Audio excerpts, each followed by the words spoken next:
Shalom, renungan malam seiman yang ditulis oleh Dr. Kathleen Wijaya Kuntaraf dan Pendeta Dr. Jonathan Kuntaraf, berjudul Pelayanan di Bait Suci Surga.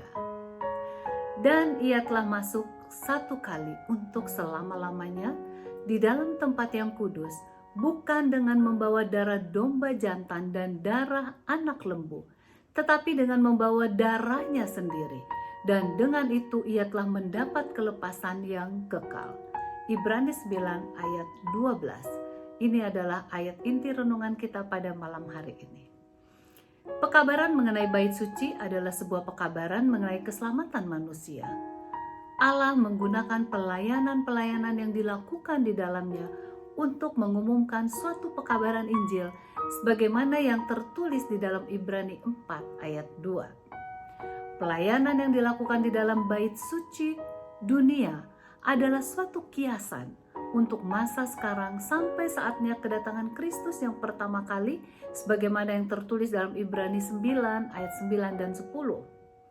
Melalui lambang dan upacara-upacara ini, Allah ingin memusatkan perhatian dan iman bangsa Israel ke sarana Injil di mana digunakan korban serta pelayanan keimamatan penebus dunia ini, yaitu domba Allah yang akan mengangkut dosa dunia ini sebagaimana yang ditulis oleh Galatia 3 ayat 23 dan Yohanes 1 ayat 29. Bait suci menggambarkan 3 fase pelayanan Kristus. Yang pertama, sebagai korban pengganti.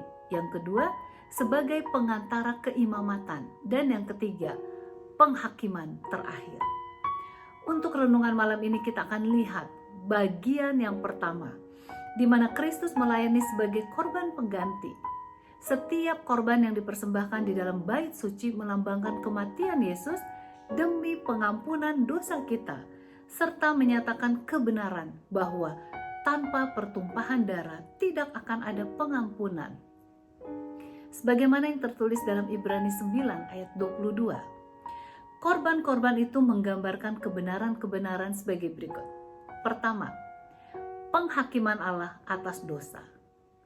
Dosa adalah pemberontakan yang berakar pada pertentangan melawan segala yang baik, murni dan benar, dan sama sekali tidak dapat dianggap remeh. Roma 6 ayat 23 mengatakan upah dosa adalah maut. Yang kedua, kematian Kristus sebagai pengganti kita. Yesaya 56 ayat 6, Yesaya 53 ayat 6 mengatakan, kita sekalian sesat seperti domba, tetapi Tuhan telah melimpahkan kepadanya kejahatan kita sekalian. Yang ketiga, Allah menyediakan korban pendamaian. Korban itu adalah Kristus Yesus. Dalam Roma 3 ayat 24 dan 25 mengatakan, Kristus telah ditentukan Allah sebagai jalan pendamaian karena iman. Dalam 2 Korintus 5 ayat 21 dikatakan, Dia yang tidak mengenal dosa telah dibuatnya menjadi dosa karena kita, supaya dalam kita dibenarkan oleh Allah. Kristus penebus kita menanggung hukuman dosa kita ke atas dirinya sendiri. Ia menderita kematian yang seharusnya menimpa kita, agar kita dapat menerima hidup yang ada padanya. Dalam Yesaya 53 ayat 5 mengatakan, oleh bilur-bilurnya kita menjadi sembuh. Sudah sepatutnya kita merasa sangat bersyukur untuk pengorbanan Yesus agar kita memperoleh keselamatan. Marilah kita bergantung kepadanya setiap hari, sehingga kehidupan kita dapat memuliakan nama Tuhan. Tuhan Yesus memberkati.